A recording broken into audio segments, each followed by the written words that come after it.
Fala galera do Me Salva, começamos mais uma aula de biologia com vocês, o nosso módulo de Introdução à Microbiologia, uma ciência extremamente importante que vai fazer toda a diferença na tua preparação para o Enem.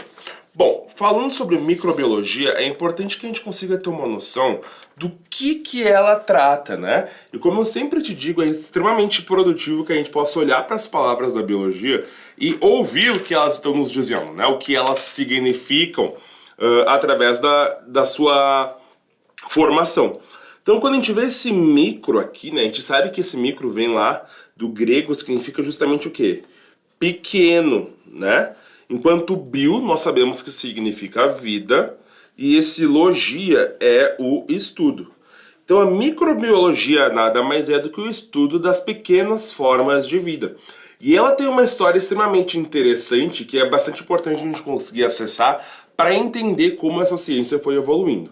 Então, a microbiologia, a gente começa a falar sobre ela quando um pesquisador, um cientista chamado de Fracastoro, em 1546, ele escreveu essa obra aqui, né? De Contagione et Contagiones, né? O contágio, o contagioso e o contágio, né? Então é importante te entender que esse cara começou a falar sobre germes, que existiam germes que transmitiam doenças. E é a partir daqui que a gente começou a pensar que poderiam existir pequenas formas de vida que eram invisíveis aos nossos olhos, né? Que a gente não conseguiria ver olho nu e que elas poderiam estar associadas com a transmissão de algumas doenças, né? O Robert Hooke, lá em 1665, ele começou a utilizar um microscópio e via, através desse microscópio, fungos, por exemplo, as células das plantas. Mas esse microscópio ele ainda era muito rudimentar, digamos assim, tinha características muito primitivas. Não possibilitava que a gente tivesse detalhes dessas menores formas de vida e das células, né?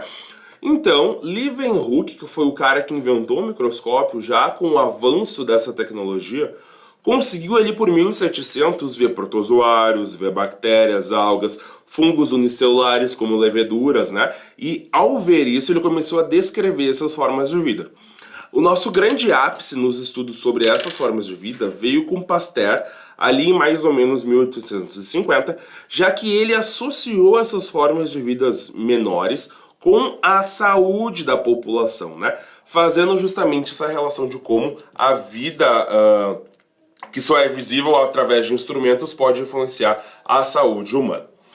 Quando a gente fala em microbiologia, alguns conceitos são bastante importantes, porque eles estão relacionados com uma das abordagens que o Enem vai fazer desse assunto, que é falando justamente sobre doenças, né?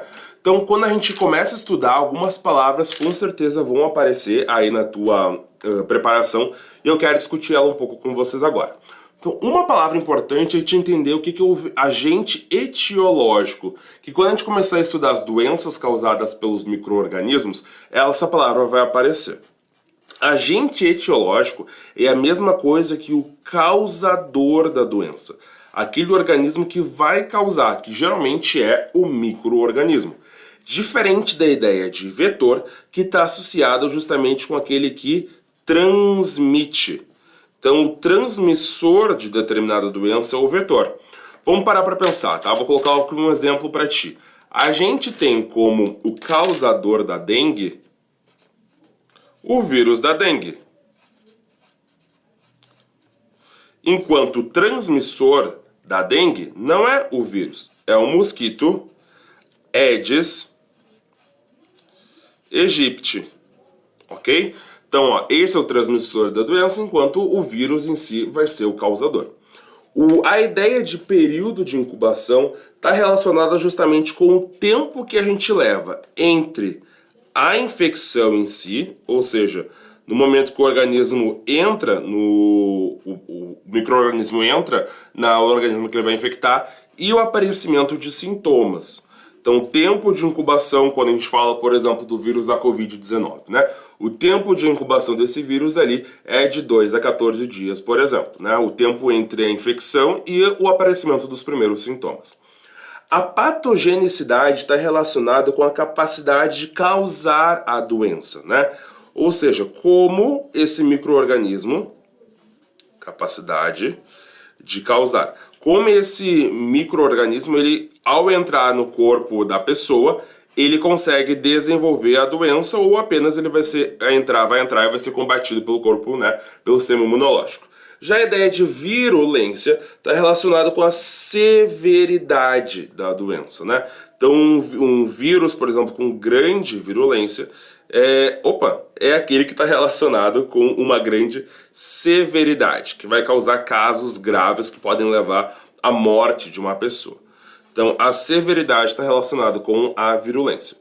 E existe mais alguns conceitos que vão ser importantes dentro do estudo da microbiologia, que vai aparecer muito no contexto de pandemia que se viveu. A partir do ano de 2020, a gente pode trazer em foco também na nossa preparação. Que é a diferença entre esses três conceitos aqui. O Enem cobra bastante porque quando a gente fala de epidemia, pandemia e endemia, a gente está falando justamente de saúde pública, tá? Então, uma epidemia, a gente classifica uma doença como epidemia quando existe o quê? Quando essa doença, né, ela ultrapassa a incidência esperada. Ou seja, quando uma doença ela acaba extrapolando aquilo que se esperava que ela ocorresse. Por exemplo, a AIDS, né, foi uma epidemia, é uma epidemia global. A obesidade é uma epidemia global também, porque elas ultrapassam a taxa que seria esperada dentro da população. Já uma pandemia, a gente classifica assim, quando existe epidemias ao mesmo tempo em vários continentes. Então a gente tem um aumento de casos muito grande nos mais diversos continentes e não só localizados em um lugar, certo? Então, ó, epidemias concomitantes nos continentes. Já a endemia é um conceito um pouco mais específico, né? Que no nosso contexto de Brasil, ela pode ser muito cobrada na prova do Enem, porque fala justamente de um lugar que existe muita endemia, né? A endemia está relacionada com uma doença que ela vai ocorrer, né? A prevalência dela vai estar restrita a uma determinada distribuição geográfica, a uma região geográfica, né? Então, uma prevalência restrita a uma área geográfica. Então, a gente pode ter uma endemia, uma doença endêmica, como a malária, por exemplo, uma doença endêmica, ou a febre amarela, uma doença endêmica, né? Que a gente pode encontrar bastante perguntas sobre isso, né?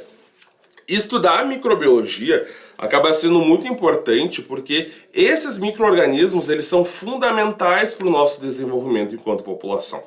Quando a gente pensa a biotecnologia, a fabricação de remédios, né, de medicamentos, a gente tem muitos medicamentos que são fabricados a partir da modificação de micro-organismos, como bactérias, como alguns fungos que a gente modifica. A engenharia genética, quando a gente pensa a produção de vacinas, né, relacionada à saúde da população, quando a gente pode usar um vírus fraco para produzir uma vacina que vai induzir a imunidade a uma doença que é mais forte. A alimentação, quando a gente pensa que a gente pode modificar os fungos para que eles sejam mais produtivos numa perspectiva de produção de pães ou de bebidas alcoólicas, enfim.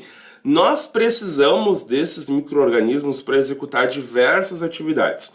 Então a gente pode sim ter uma abordagem que vai privilegiar essa ideia de que existe a doença nos micro-organismos, né, a partir deles, mas também a gente precisa entender que eles têm uma importância tanto econômica, mas também, além disso, né, a gente poderia acrescentar aqui ainda, uma importância ecológica fundamental.